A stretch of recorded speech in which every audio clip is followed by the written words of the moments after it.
Bonjour chers téléspectateurs et bienvenue à notre émission consacrée à l'archéologie en pays biblique. Nous nous trouvons depuis quelques semaines déjà en Turquie. Alors Henri, pourrais-tu nous faire un résumé des semaines précédentes ? Ça pourrait être utile, effectivement. Mais si je me trompe, la première semaine, nous avons fait une émission sur les Hittites. Les Hittites, il est bien de le redire, étaient un peuple mentionné dans la Bible depuis toujours, mais qui au niveau de l'histoire avait disparu. Ce qui avait fait dire il y a 1 ou 2 siècles à certains soi-disant savants que la Bible était de la pure mythologie, que c'était un peuple inventé de toutes pièces et qui n'avait jamais existé, jusqu'au moment où, il y a 100 ans exactement, on a retrouvé la capitale des Hittites et puis petit à petit d'autres endroits où les Hittites étaient passés et où on s'est rendu compte que c'était un peuple, même plus, c'était une véritable civilisation. Dans notre deuxième émission, nous avons parlé de l'apôtre Paul. Alors, l'apôtre Paul, dont on mentionne les voyages missionnaires dans le livre des Actes de la Bible, est passé à 3 reprises par ce qui est aujourd'hui, encore une fois, la Turquie. À l'époque, les provinces romaines n'avaient pas encore ce nom-là, mais c'était des endroits où l'apôtre est passé à fonder des églises. À Éphèse, par exemple, il est resté plusieurs années avant de quitter cette ville.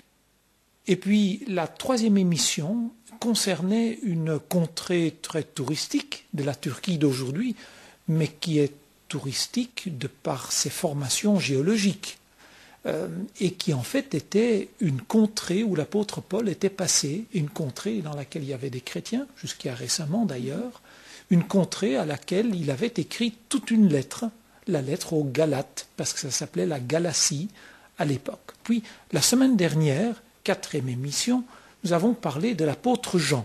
L'apôtre Jean, qui était un des responsables de la jeune église d'Éphèse, a été déporté sur une île pénitentiaire. Aujourd'hui, c'est une île grecque, l'île de Patmos, mais c'est là qu'il avait écrit l'Apocalypse, cet Apocalypse qui ensuite a été envoyé d'une manière privilégiée, tout d'abord, à 7 églises qui étaient dans 7 villes de la Turquie telle qu'elle était à l'époque. L'Apocalypse, le mot fait penser à des catastrophes. En tous les cas, c'est ainsi que le mot est utilisé aujourd'hui. Ce n'est pourtant pas son sens. Le mot grec apocalypsis est un mot qui veut dire dévoilement. Imaginons cette table qui serait couverte d'une nappe. Enlever ces nappes, ce serait apocalypse, la table, dévoiler la table, c'est-à-dire montrer ce que l'on ne voit pas à première vue. Et le sens que le mot a pris un peu dans notre langage d'aujourd'hui ne fait pas honneur à ce qu'en fait il voulait dire à l'origine. Et il est devenu synonyme de catastrophe, puisqu'on parle ici et là dans l'Apocalypse de vision, de guerre ou de destruction. C'est vrai.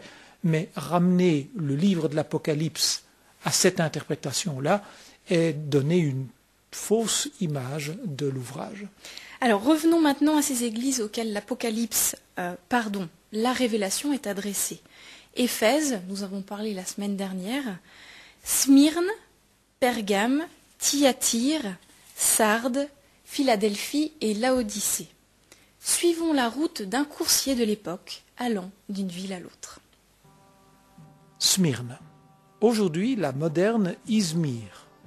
La seule des villes de l'Apocalypse à être encore vivante et bien vivante aujourd'hui.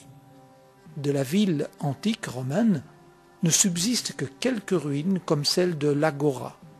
Aux premiers chrétiens de Smyrne, Izmir, la lettre de l'Apocalypse disait « Voici ce que dit celui qui est mort et qui a repris vie.